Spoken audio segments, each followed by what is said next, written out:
Hi అండి, welcome to సాయిస్ kitchen.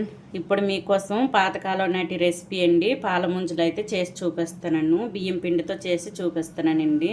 చాలా టేస్టీగా ఉంటాయి. పాతకాలంలో ఇవైతే ఎక్కువ చేసుకునే వాళ్ళండి. ఎవరైనా ఇంటికి గెస్ట్లు వచ్చేటప్పుడు అప్పటికప్పుడు ఈజీగా చేసుకోగలిగే రెసిపీ అండి. ఇది తక్కువ సమయంలో మనకి అయిపోద్ది.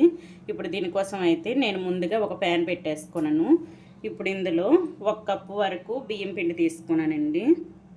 1 కప్పు బియ్యం పిండికి 3/4 కప్పుకి కొద్దిగా తగ్గించి షుగర్ తీసేసుకున్నాను. షుగర్కి బదులు బెల్లం వేసుకున్నా పర్వాలేదండి.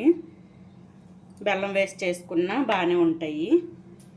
ఇప్పుడైతే నేను స్టవ్ ఆన్ చేసేసుకొని ప్యాన్ పెట్టేసుకున్నాను కదండి. ఇప్పుడు ఇందులో ఒక కప్పు వరకు వాటర్ వేసేసుకోవాలి. 1 కప్పు వాటరు, 1/2 కప్పు వరకు మిల్క్ వేసుకోవాలండి. పూర్తిగా మిల్క్ వేసుకున్నా పర్వాలేదండి, పాలను వేసుకున్నా పర్వాలేదు. ఇప్పుడైతే ఇవి కొద్దిగా మరిగించుకోవాలి. ఇప్పుడు ఇందులోని షుగర్ వేసేసుకుందాం. ఈ 3/4 కప్పు షుగర్ కూడా వేసేసుకోవాలి. నేను 3/4 కప్పుకి కొద్దిగా తగ్గించే వేసుకున్నానండి. మీరు ఎక్కువ తినని వాళ్ళు అయితే 3/4 కప్పు వేసేసుకోండి. బెల్లం అయినా సరే 3/4 కప్పే వేసుకోవాలండి. ఈ విధంగా ఈ షుగర్ మొత్తం ఈ పాలు ఇంకా నీళ్ళలో కరిగించుకోవాలండి. వాటర్ పాలల్లో ఇదైతే కరిగించుకోవాలి. కొద్దిగా మనకి వేడైతే చాలండి. ఇది మనకి పంచదార కరిగి కొద్దిగా వేడైతే సరిపోద్ది. మనమైతే బియ్యం పిండి వేసేసుకుందాం. ఇప్పుడు మంచిగా మరగనిద్దాం. చూడండి, మనకి షుగర్ కరిగి పాలు ఇంకా వాటర్ అయితే వేడైపోయి ఈ విధంగా ఉండేటప్పుడు స్టవ్ను ఆఫ్ చేసేసుకోవాలండి. చేసేసుకొని పిండిని అయితే కలుపుకుంటూ వేసేసుకోవాలి. మనం ఆన్లో ఉంచేసుకున్నామంటే తొందరగా ఉండకట్టేస్తుందండి. అందుకోసమని స్టవ్ ఆఫ్ చేసేసుకొని ఇవైతే ఉండకట్టకుండా ఈ విధంగా కలిపేసుకోవాలి. మనం ఆన్లో ఉంచామంటే ఉండకట్టేస్తుందండి తొందరగా. అందుకు ఈ విధంగా కొద్దిగా వేసుకుంటూ కలిపేసుకోవాలి. చూడండి, ఈ విధంగా ఈ మొత్తం వేసిన తర్వాత స్టవ్ అయితే ఆన్ చేసేసుకోవాలండి. ఈ విధంగా వేసేసుకోవాలి. చూసారా, ఉండకట్టకుండా వచ్చేయండి. ఇప్పుడైతే స్టవ్ను ఆన్ చేసేసుకుందాం.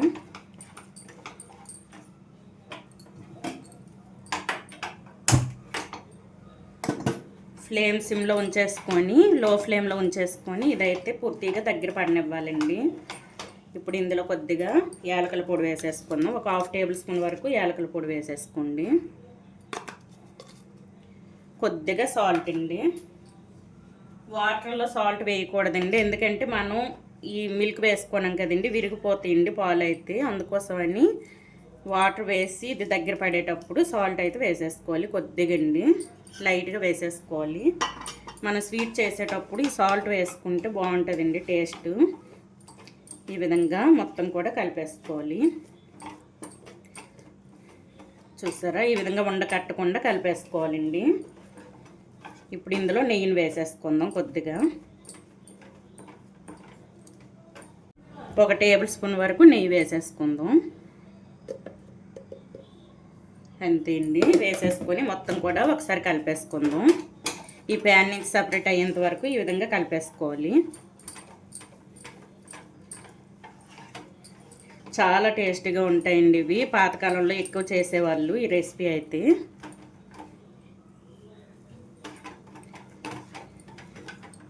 చూడండి, మనకి ప్యాన్ నుంచి అయితే సపరేట్ అయ్యిందండి. ఇప్పుడైతే స్టవ్ను ఆఫ్ చేసేసుకుందాం. ఇప్పుడు ఇది కొద్దిగా చల్లారిన తర్వాత మనం అప్పాలు ఏ విధంగా అయితే వేసేసుకుంటామో ఆ విధంగా వేసేసుకొని ఆయిల్లో ఫ్రై చేసేసుకోవాలండి.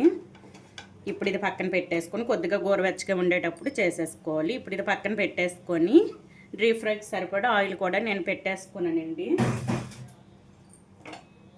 చూడండి, వేసేసుకొని ఇది కూడా వేడి చేసేసుకుందాం. మనకి ఈ బియ్యం పిండి కొద్దిగా గోరువెచ్చగా అయ్యేలోపు మనకు ఆయిల్ కూడా రెడీ అయిపోద్దండి. ఇప్పుడు ఇదైతే కొద్దిగా వేడి చేసి చూపిస్తానండి. చూడండి, ఈ బియ్యం పిండి అనేది మనకి గోరువెచ్చగా అయింది. ఇప్పుడు ఇదైతే మళ్ళీ ఒకసారి కలిపేసుకోవాలి.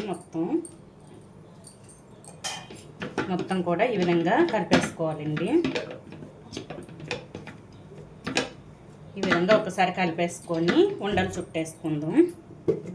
చేతికి కొద్దిగా నెయ్యి అయినా ఆయిల్ అయినా ఈ విధంగా అప్లై చేసేసుకోవాలండి. అప్లై చేసేసుకొని చిన్న చిన్న ఉండల్ని ఈ విధంగా తీసేసుకుందాం. క్రాక్ లేకుండా తీసేసుకోవాలండి. మంచిగా చుట్టేసుకొని మనం అప్పాలు ఏ విధంగా అయితే ఈ విధంగా చరిసేసుకుంటామో ఆ విధంగా చేసేసుకోవాలి. చూడండి, క్రాక్ వస్తే మళ్ళీ మనం వేయించేటప్పుడు విరుగుతుంటాయండి. అందుకోసమని క్రాక్ లేకుండా ఈ విధంగా చేసేసుకోవాలి. చూసారా, ఈ విధంగా చేసేసుకోవాలండి. అన్నీ కూడా ఇదే విధంగా అండి. కొద్దిగా చేతికి నెయ్యి పెట్టేసుకుంటూ ఈ విధంగా చేసుకొని అవన్నీ కూడా రెడీ చేసి పెట్టేసుకుందామండి. ఒక్కసారి మనం ఆయిల్లో ఫ్రై చేసుకోవచ్చు. చూసారా, ఈ విధంగా అన్నీ కూడా ఇదే విధంగా చేసి చూపిస్తానండి. చూడండి, ఈ విధంగా అయితే పాల ముంజలను రెడీ చేసేసుకోవాలి. అన్నీ కూడా ఎక్కడ క్రాక్ లేకుండా మొత్తం కూడా ఈ విధంగా చేసేసుకోవాలండి.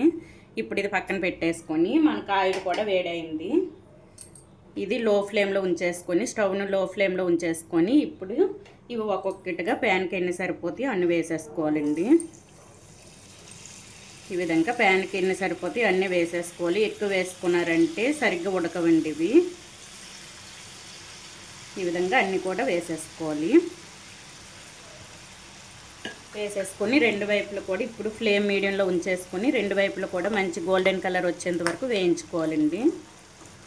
ఈ విధంగా తిప్పుకుంటూ మంచి గోల్డెన్ కలర్లో వేయించుకోవాలి. చూడండి, మనకి పాల ముంజలు అయితే రెడీ అయిపోయింది. ఇవైతే తీసేసుకుందాం. రెండు వైపులు కూడా మంచి గోల్డెన్ కలర్లో వేగాయి. చూడండి, ఎక్కడ క్రాక్ కూడా రాలేదు. ఈ విధంగా క్రాక్ లేకుండా సాఫ్ట్గా కలిపేసుకొని పిండి చేసేసుకుంటే ఎక్కడ క్రాక్ రాదండి, లేకపోతే విడిపోతుంటాయి ఒక్కొక్కసారి. ఈ విధంగా తీసేసుకుందాం. ఈ కలర్లో వేగేటప్పుడు తీసేసుకోవాలండి. చూసారా, ఈ విధంగా తీసేసుకొని ఇంకొద్దిగా ఉన్నాయండి, అవి కూడా సేమ్ ఇదే విధంగా వేయించుకుందాం. మనం వేసేటప్పుడు సిమ్లో ఉంచేసుకోవాలండి. స్టవ్ని సిమ్లో ఉంచేసుకొని వేయించేటప్పుడు మీడియంలో వేయించుకోవాలి. ఫ్లేమ్ మీడియంలో ఉంచేసుకొని వేయించుకుందాం. ఇప్పుడు ఒక ప్లేట్లో వేసేసుకుందాం.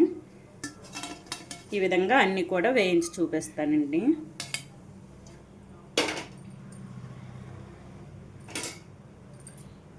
చూడండి, చాలా టేస్టీగా ఉండే బియ్యం పిండితో చేసిన పాల ముంజలు అయితే మనకి రెడీ అయిపోయింది. ఈ విధంగా అయితే చేసేసుకోవాలి. తక్కువ సమయంలో మనం చేసుకోవచ్చండి ఈ రెసిపీని అయితే. ఇంటికి ఎవరైనా గెస్ట్లు వచ్చేటప్పుడు పిండి వంటలు చేసుకునే టైం లేనప్పుడు ఈ విధంగా చేసేసుకోండి. సూపర్గా ఉన్నాయండి ఇవైతే. ఈ విధంగా వేయించుకొని తీసేసుకోవాలి.